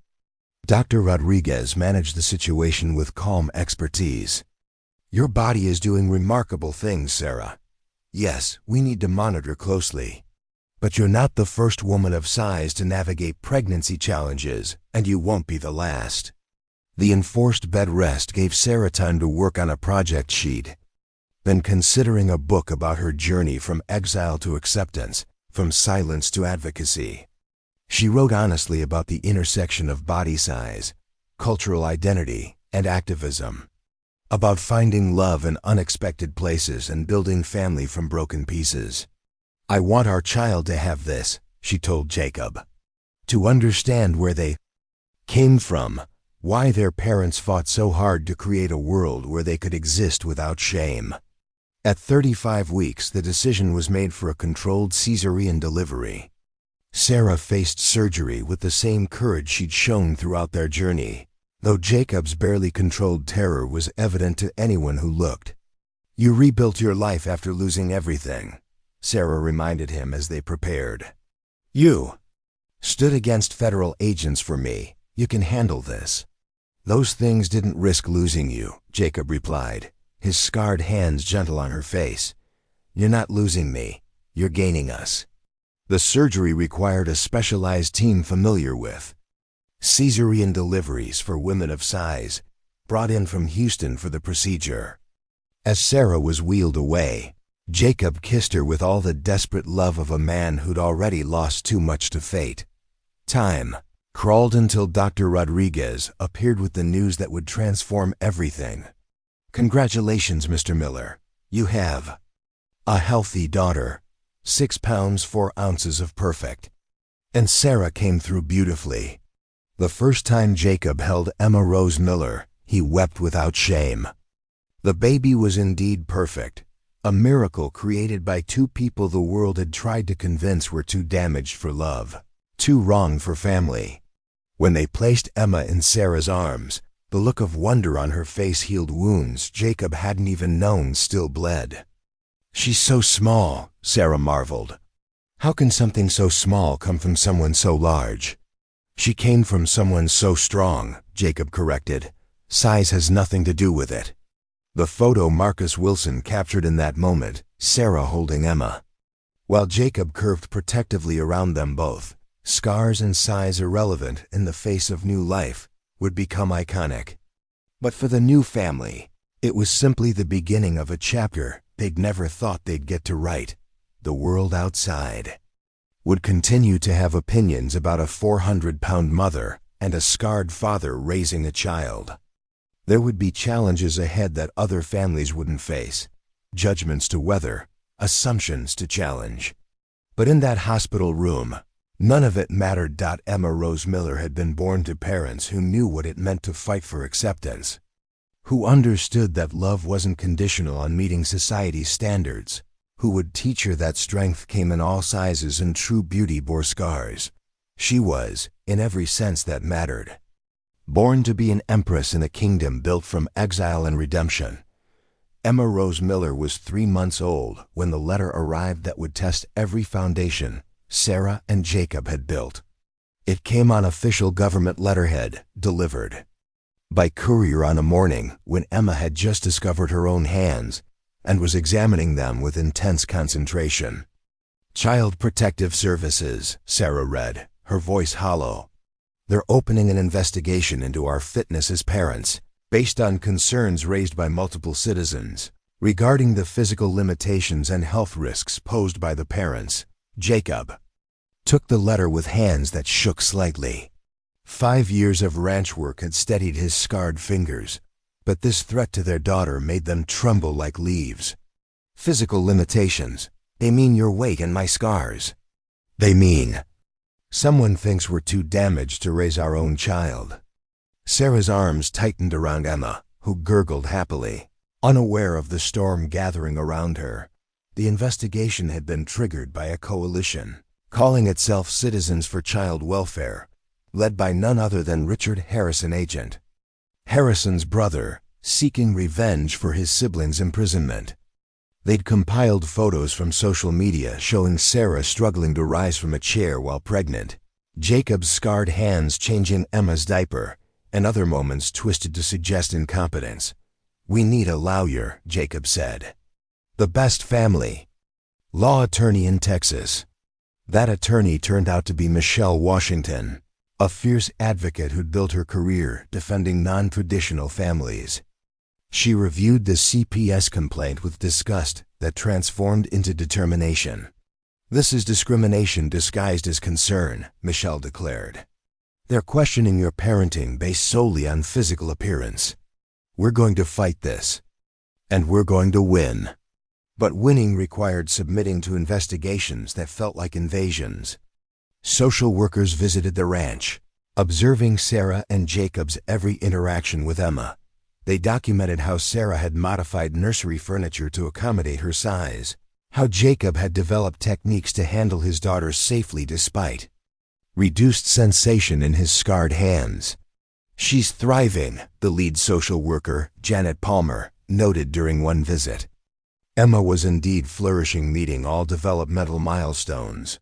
Bright-eyed and curious, surrounded by love and stimulation. But we have to investigate all concerns thoroughly. The ranch became a fishbowl as Sarah and Jacob navigated parenthood. Under scrutiny. Every stumble was potential evidence against them. When Sarah's knee gave out while carrying Emma, requiring her to sit down quickly but safely, photographers captured the moment. When Jacob's scarred face frightened a visiting child who wasn't used to his appearance, it became fodder for those claiming he would traumatize his own daughter. Dr. Kingsley provided crucial support during this period. "They're trying to make you doubt yourselves," she told Sarah during an emergency session. "Don't let them. You've adapted to challenges your whole life. Parenting is just another adaptation." But what if they're right? Sarah's deepest fears spilled out. "What if my size does limit what I can do for Emma? What if you show her that mothers come in all sizes? What if you teach her that love isn't dependent on meeting arbitrary physical standards?" Dr. Kingsley leaned forward. "Sarah, Emma doesn't see a 400-pound woman when she looks at you. She sees the person who feeds her, comforts her, sings to her. She sees her mother." The investigation intensified when Richard Harrison hired private investigators to document every aspect of their lives. Hidden cameras were discovered on the property. Drones buzzed overhead, trying to capture compromising images. The harassment grew so severe that Betty Morrison organized ranch neighbors into patrols, protecting the Miller family's privacy with the same determination they'd shown during the casino fight. 3 months into the investigation, a breakthrough came from an unexpected source. Janet Palmer, the lead social worker, requested a private meeting. She arrived after hours, out of uniform, her expression troubled. "I could lose my job for this," she began, "but you deserve to know. This investigation has been irregular from the start. Pressure from above, documentation requirements that go beyond normal protocol, denial of standard procedures that would typically close a case like this. You're saying it's rigged?" Jacob's voice was dangerously quiet. "I'm saying that in 20 years of child welfare work, I've never seen a family subjected to this level of scrutiny when the child is clearly healthy, loved, and thriving." Janet pulled out a folder. "These are my actual observations, not the edited versions being submitted up the chain. If you were to share these with your attorney." Sarah took the folder with trembling hands. Inside were glowing reports about their parenting, Emma's development, and the creative adaptations they'd made for their unique situation. "Why are you risking this for us?" "Because I've seen actual child abuse. I've removed babies from homes where they were starved, beaten, neglected." Janet's voice hardened. "What's happening here isn't child protection. It's persecution. And I won't be part of destroying a loving family because they don't match someone's picture of what parents should look like." Michelle Washington used Janet's reports to devastating effect, combined with another weapon in their arsenal: public opinion. Marcus Wilson had continued documenting their story, but now focused on their parenting journey. His article showcased the reality of their daily life: Sarah teaching Emma Comanche words during feeding time, Jacob's gentle patience during sleepless nights, The baby's obvious joy and security with her parents. The tide turned decisively when Dr. Rodriguez provided medical testimony. I've delivered hundreds of babies and followed their development. Emma Miller is in the 95th percentile for physical and cognitive development. Whatever challenges her parents face, they've clearly found ways to provide exceptional care. But it was Thomas Crow Feather who delivered perhaps the most powerful testimony. The former chief had continued his journey of redemption, becoming a nationally recognized advocate for family preservation in Native communities. I once cast out my daughter for failing to meet physical standards I imposed, Thomas testified. At the formal hearing, I labeled her unfit, unworthy, unable. I was catastrophically wrong. Sarah has shown more strength, wisdom, and capability than I ever possessed. To suggest she cannot mother her child because of her size is to repeat the same bigotry that has destroyed families throughout history. The hearing room was packed with supporters, parents of all sizes, families of all configurations, people who understood that love and capability weren't determined by physical appearance. Emma, now 6 months old, sat on Sarah's lap, playing with a traditional Comanche rattle her grandmother had made. Oblivious to the battle being fought for her future, Richard Harrison took the stand, his vendetta barely concealed behind feigned concern. He presented photos, videos, carefully edited moments designed to suggest neglect or inability. But under Michelle's cross-examination, his bias became clear. Isn't it true that your brother was imprisoned, based on evidence provided by Ms. Crow? Feather and Mr. Miller? Michelle asked. That has nothing to do with. Isn't it true that you've spent considerable personal funds pursuing this investigation? That you've hired private investigators, attempted to bribe hospital staff for medical records, and offered payment for compromising photos of the family? Harrison's composure cracked. They destroyed my brother. He's serving 25 years. Because of them. Your brother is serving time for corruption, bribery, and civil rights violations, Michelle corrected. And now you're attempting to use the child welfare system as a weapon of revenge. Your Honor, this investigation is nothing but harassment disguised as concern. The judge's ruling was swift and decisive. Not only was the investigation closed with a finding of no merit, but Richard Harrison was charged with harassment, stalking, and misuse of the legal system. The judge went further, establishing precedent that physical disability or difference alone could never be grounds for questioning parental fitness without evidence of actual harm or neglect.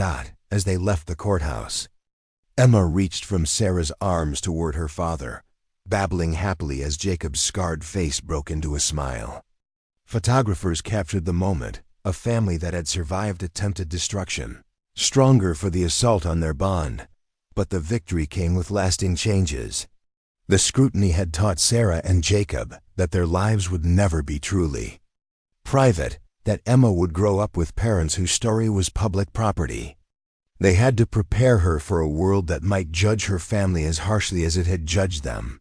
We need to build her armor early, Sarah said that night as they put Emma to bed. Teach her that different doesn't mean less than. We'll teach her what you taught me, Jacob replied. That strength comes from surviving what others think should break you. They modified their educational programs at the ranch to include sessions on family diversity, bringing in speakers who challenged traditional notions of what parents should look like. Emma grew up surrounded by families of all configurations, single parents, grandparents as primary caregivers, parents with disabilities, families formed through adoption and fostering. By her first birthday, Emma had become something of a symbol herself, the child who shouldn't exist according to those who believed her parents were too damaged to create life, but who thrived as living proof that love transcended physical limitations. The birthday party was a community celebration. The ranch overflowed with well-wishers, from former casino opponents to CPS workers who'd quit in protest over the investigation's handling. Janet Palmer, now working as an advocate for family preservation, brought her own children to meet the baby she'd helped protect. You did more than save our family, Sarah told her. You showed us that there are still people who see beyond surface to truth. As Emma smashed her birthday cake with enthusiastic messages, Sarah and Jacob shared a moment of quiet triumph. They'd built a life together from the ashes of their individual exiles. They'd fought corruption, exposed prejudice, created a child, and defended their right to raise her. Each battle had scarred them further, but also made them stronger. What do you think she'll be when she grows up? Jacob mused, watching Emma offer cake to everyone within reach. Whatever she wants, Sarah replied. That's what we fought for, her right to become whoever she's meant to be, without the world telling her she's limited by where she came from. The daughter of an exiled chief's daughter and a scarred rancher, Jacob smiled. Born to be an empress. Of her own making. The party continued around them, a celebration not just of Emma's first year, but of the community that had formed around a family that refused to be defined by others' limitations. In the end, that was their greatest victory, not just surviving the attempts to tear them apart, but building something larger than themselves, something that would outlast any individual battle. Emma Rose Miller would grow up knowing her worth wasn't determined by society's standards, but by the love that created her and the strength that protected her. She would know her history, all of it, the painful and the triumphant, and she would carry it forward into a future her parents had fought to make possible. She was indeed an empress, not because of bloodline or beauty, but because she was born to parents who had transformed exile into empire, one fought battle at a time. Emma was 4 years old when the past returned in a way no one had anticipated. Sarah was in the kitchen, teaching her daughter to make traditional fry bread, their hands covered in flour, when the phone rang with news that would shatter their hard-won peace. Sarah, Dr. Rodriguez's voice was carefully controlled. I need you to come to the clinic. It's urgent, and it concerns your recent blood work. The appointment that followed felt like walking through quicksand. Jacob held Emma on his lap while Sarah underwent additional tests, the little girl playing with his scarred fingers, tracing the patterns she'd known since birth. The blood work shows significant abnormalities in your liver function, Dr. Rodriguez explained. Combined with your other symptoms, the fatigue you've been dismissing, the pain you attributed to your size, I'm referring you to a specialist. Immediately. The specialist, Dr. Michael Chun, delivered the diagnosis with compassion that couldn't soften the blow. Non-alcoholic fatty liver disease, advanced to stage 3 fibrosis. Your liver is severely scarred, Ms. Crowfeather. Without intervention, you're looking at cirrhosis within 2 years. But I don't drink, Sarah protested. I've been stable with my eating. I've been taking care of myself. This isn't about fault. Dr. Chun interrupted gently. This is about years of stress on your system, genetics, and yes, body size playing a role. But we need to focus on treatment, not blame. The treatment options were limited and harsh. Medication that might slow the progression but came with debilitating side effects. A severely restricted diet that would need constant monitoring. And the likelihood of needing a liver transplant, with all the complications that would entail for someone of Sarah's size. Mommy sick? Emma asked that night, her dark eyes worried as she watched her parents' serious faces. Mommy needs to be extra careful with her health, Sarah explained, pulling her daughter close. But I'm going to fight very hard to stay healthy. For you. The news of Sarah's illness inevitably became public. The same voices that had questioned her fitness as a parrot now crowed about chickens coming home to roost, about natural consequences for lifestyle choices.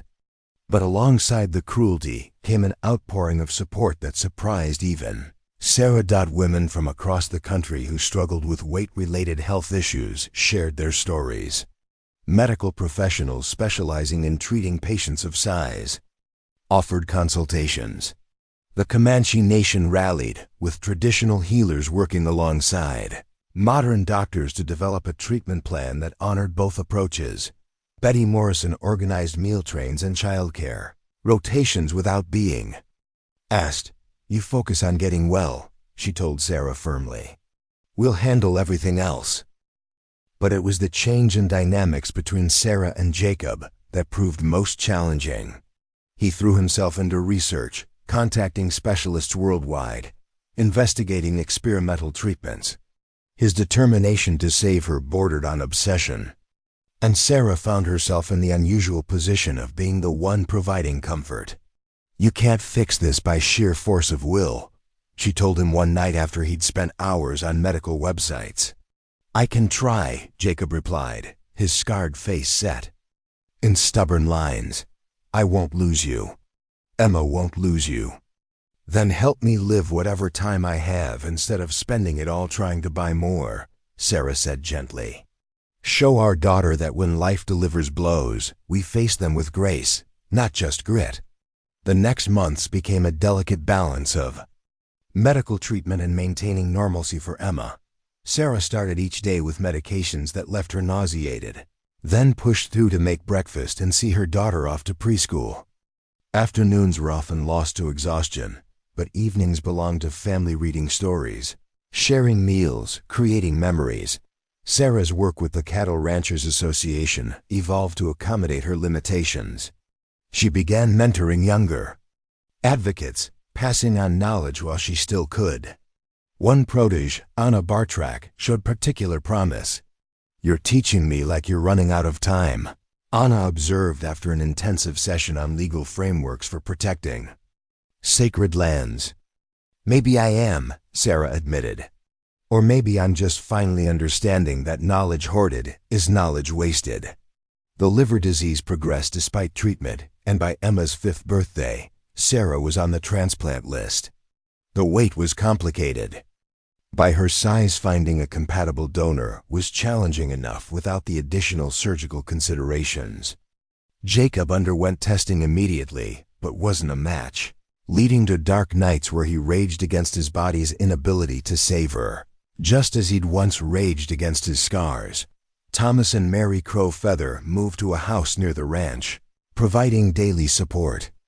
The man who had once exiled his daughter for her size now spent hours researching liver disease, driving her to appointments, and teaching Emma traditional songs while Sarah rested. I wasted so many years, Thomas told Sarah after one particularly difficult treatment session. Years when I could have been proud of you instead of ashamed. We have now, Sarah replied, too tired for old anger. That has to be enough. An unexpected breakthrough came from the publicity surrounding Sarah's illness. Dr. Patricia Amamoto, a surgeon in Dallas specializing in transplants for patients of size, reached out with news of an innovative program that might help. We're developing new protocols specifically for larger patients, Dr. Yamamoto explained. Better surgical techniques, improved anti-rejection drugs, comprehensive support systems. You'd be an ideal candidate if we can find a match. The search for a donor became a community effort. Marcus Wilson wrote articles about living donation, dispelling myths and encouraging testing. The story reached beyond their usual supporters to touch people who'd never heard of Sarah and Jacob before, but were moved by a mother fighting to survive for her young daughter. During this period, Emma showed wisdom beyond her years. She adapted to hospital visits and medical equipment at home with the resilience children possess when surrounded by love. She drew pictures for the sick people during Sarah's treatments, her artwork decorating the dialysis center walls. One evening, as Sarah tucked Emma into bed, her daughter asked, "Will you die like the grandma in Maria's book?"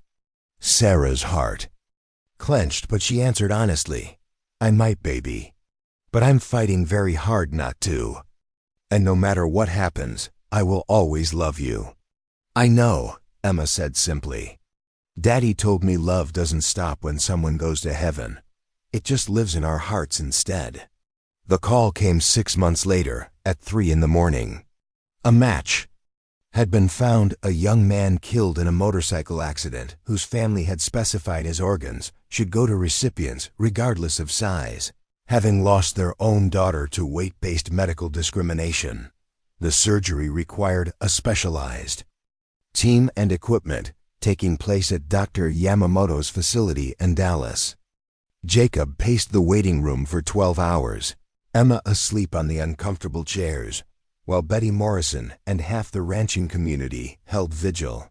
"She's through," Dr. Yamamoto finally announced. "It was challenging, but successful. The liver is functioning well.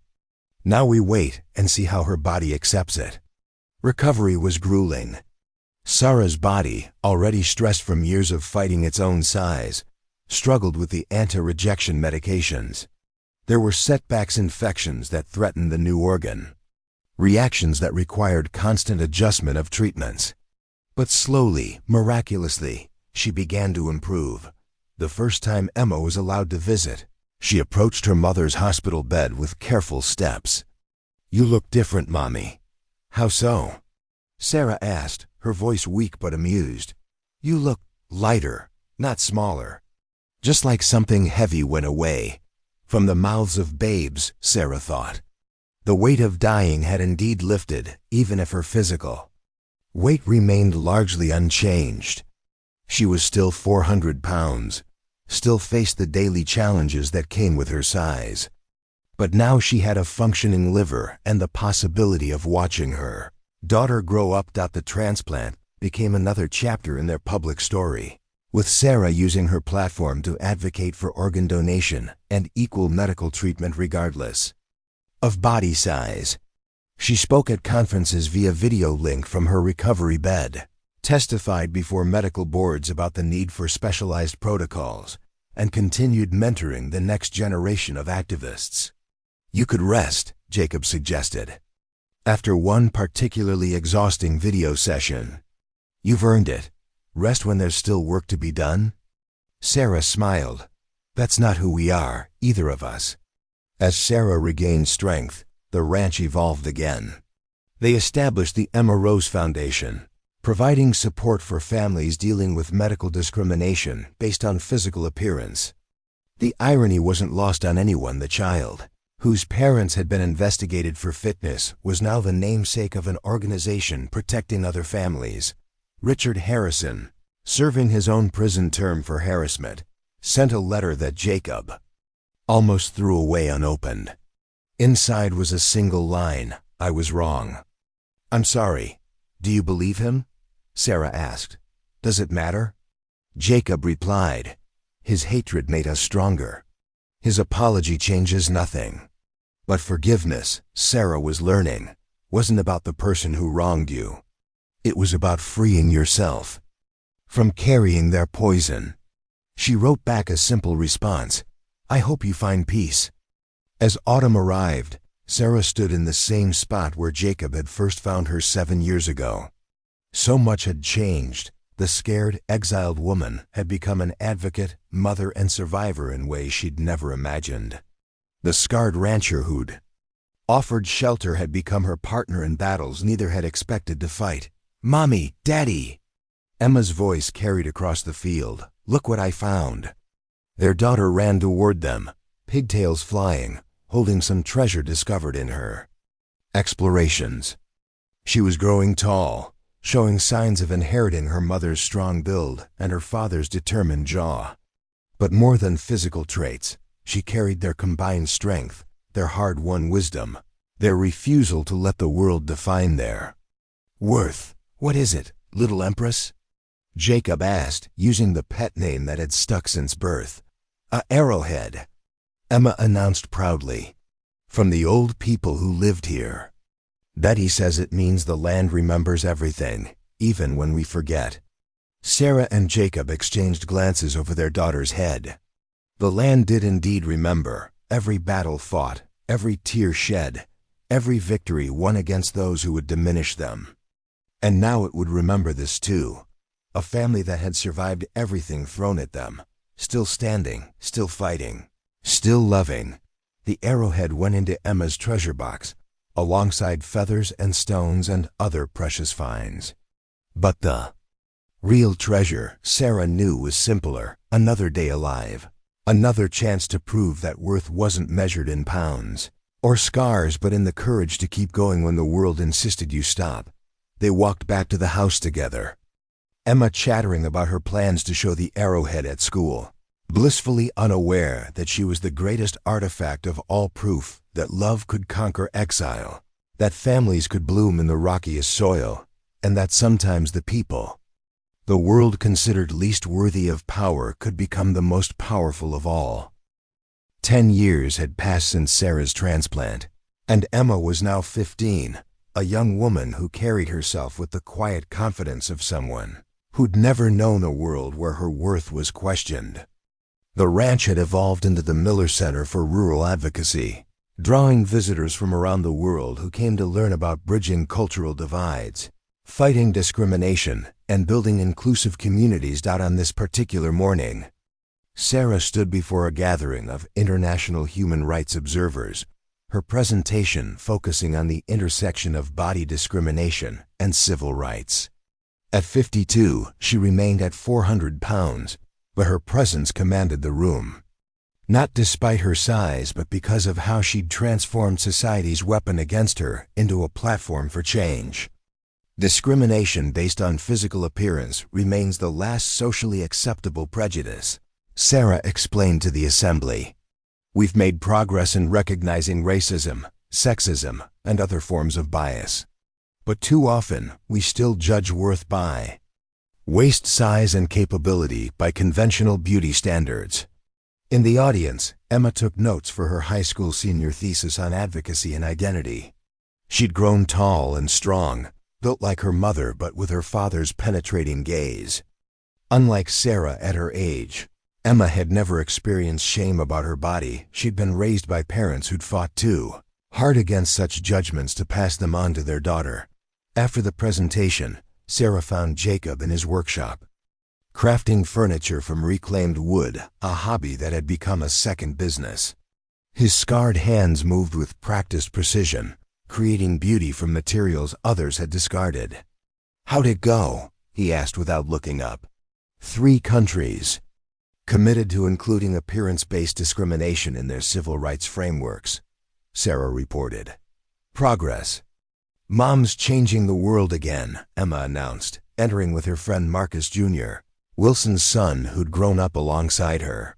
Meanwhile, I can't even change Mr. Peterson's mind about letting me start a body positivity club at school. Peterson's? Still fighting that? Jacob set down his tools. The man who suspended a girl for being too distracting because she was curvy? The very same, Emma confirmed. But don't worry. I learned from the best how to handle institutional resistance. That evening brought an unexpected visitor, Agent Daniel Harrison, released after serving 8 years of his sentence. Sarah and Jacob received him warily on the porch where so many crucial conversations had taken place. I won't take much of your time, Harrison began, looking older and somehow smaller than the man who'd once threatened their existence. I came to ... to see what I tried to destroy. To understand what I missed. You missed humanity, Sarah said simply. You saw obstacles to profit instead of people defending their heritage. You saw bodies that didn't conform instead of spirits that couldn't be broken. Harrison nodded, absorbing the words like physical blows. My brother Richard died 2 years ago. Heart attack in prison. His last letter asked me to tell you he was sorry. That watching your story from inside, seeing your daughter grow up strong and proud, it changed something in him. And you? Jacob asked. What changed in you? Everything, Harrison admitted. I spent 8 years in a cell thinking about how I used power to hurt people who were just trying to exist. I can't undo that.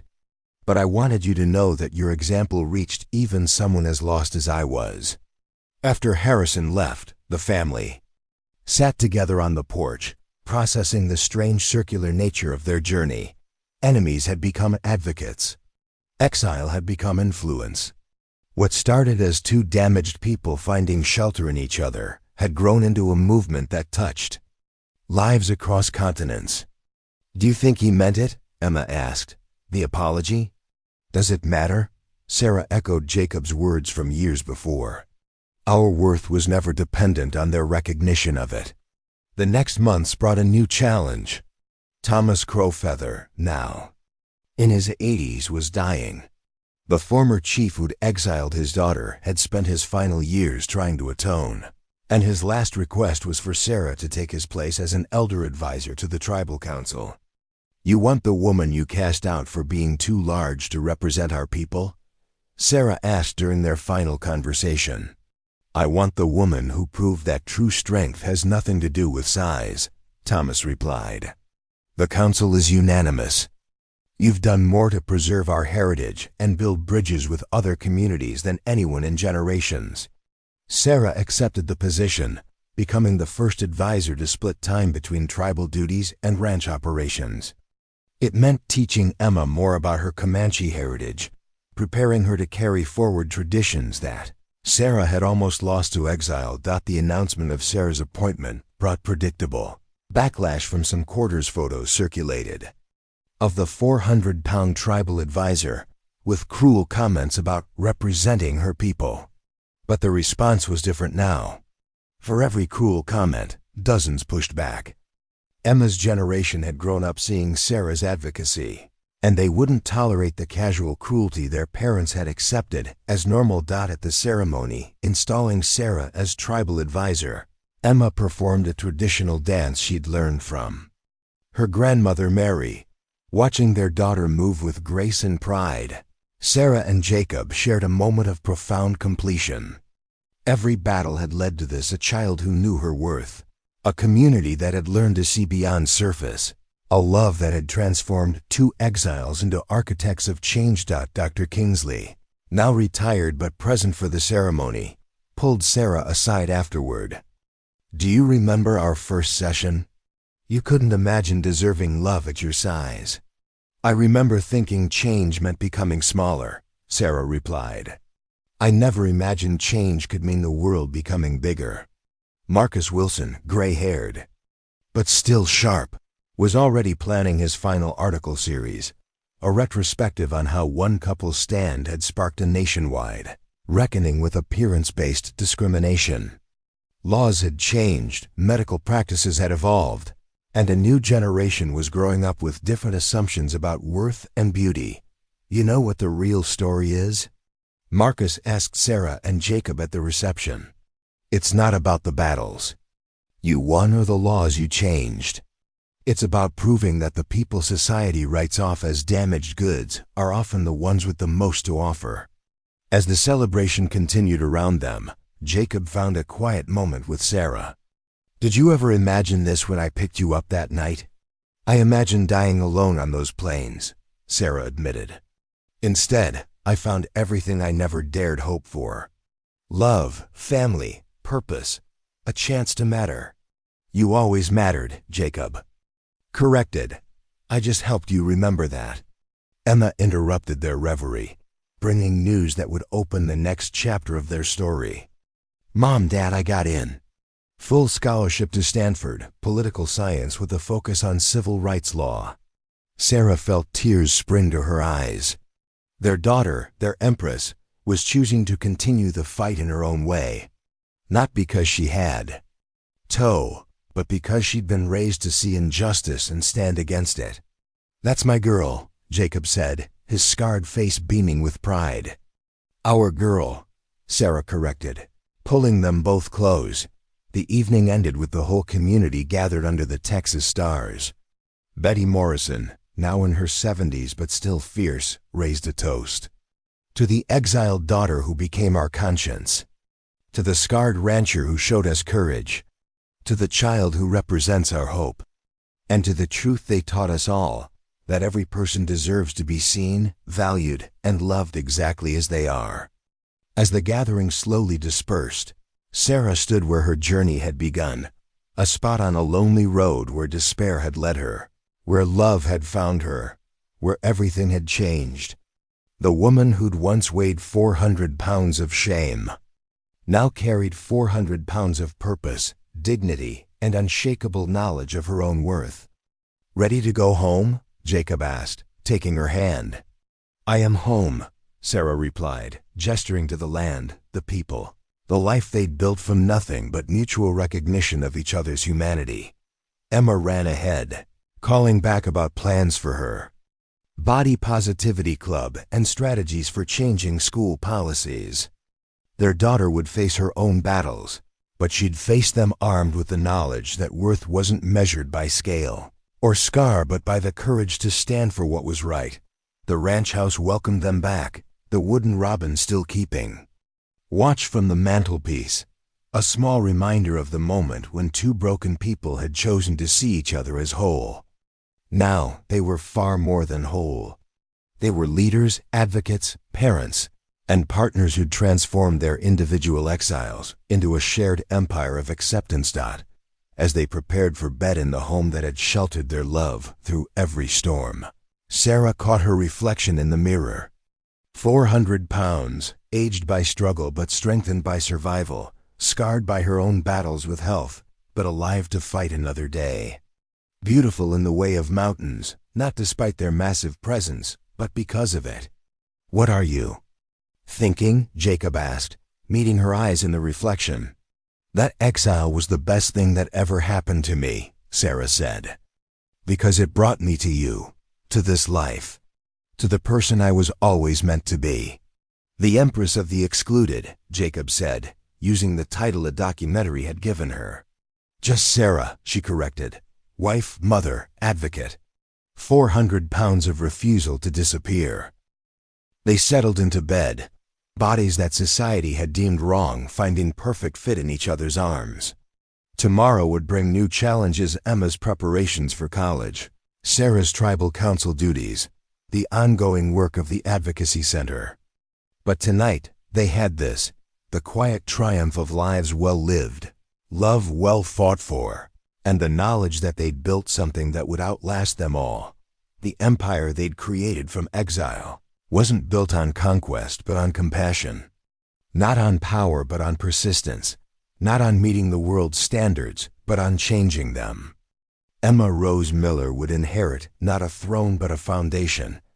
The unshakable knowledge that every person deserved to be valued for their heart, not their appearance. As sleep took them, Sarah's last thought was of that terrified woman on the dark road so many years ago. If she could see herself now loved, valued, essential, would she believe it possible? Or would it seem like too impossible a fairy tale? But this was no fairy tale. This was real life, messier and harder, but also more beautiful than any story. A 400-pound woman had become a voice for the voiceless. A scarred rancher had become a champion for the different. Together, they'd raised a daughter who would never know the exile they'd experienced because they'd changed the world that had tried to cast them out. The Texas wind sang through the ranch, carrying the whispers of all who'd found hope in their story. And in their bed, two people who'd been deemed unworthy of love held each other close, living proof that the world's judgments could be wrong, that exile could become empire, and that sometimes the people society considered furthest from perfection were the ones who could perfect society's vision of what it meant to be human. Their story would be told for generations, not as a fairy tale, but as truth. The chief's daughter, who was cast out for weighing 400 pounds, had indeed become an empress, not through losing weight or conforming to expectations, but through the radical act of existing fully, loving completely, and refusing to let anyone's judgment diminish her light. And in the end, that was the greatest victory of all, not changing to fit the world, but changing the world to fit the infinite variety of human worth. 400 pounds of exiled woman had become 400 pounds of revolution, one loving act at a time. Up next, you've got two more standout stories right on your screen. If this one hit the mark, you won't want to pass these up. Just click and check them out. And don't forget to like, subscribe, and turn on the notification bell so you don't miss any upload from us.